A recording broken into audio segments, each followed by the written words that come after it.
Едва и 10% од земјоделците досега ги подмириле обврските за плаќање на закупнина на земјоделско земјиште. Тоа значи дека не се почитува уредбата со законска сила на примена на Законот за земјоделско земјиште во редовна процедура. Плаќањето на закупнината беше предуслов земјоделците да земаат субвенции. Средствата кои се исплаќаат на име на субвенции за многу земјоделци се единствената причина поради која се нафаќаат да екзистираат од оваа макотрпна дејност. Но дали пандемијата ги дестимулира земјоделците до тој момент да се откажат од правото за добивање на субвенции?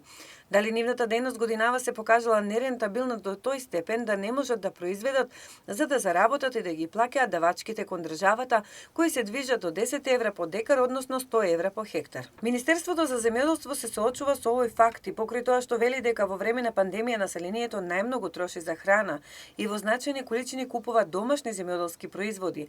За министерството е нејасно зошто земјоделците се повлекуваат од одговорноста за навремено плаќање на обврските кон државата.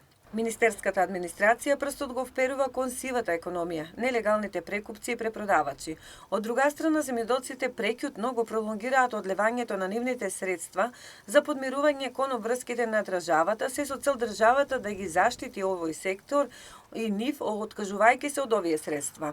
Но иако потајно се надеваа производителите на земјоделски производи под отворено небо, не го добија очекуваниот благослов од бирократијата за опростување на долговите кон државата.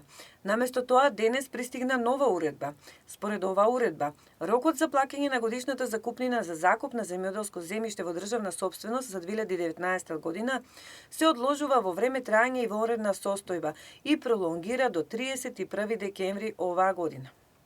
Воедно, оваа уредба до 18 декември 2020 година нема да врши еднострано раскинување на договорите за закуп поради неплатена годишнина закупнина.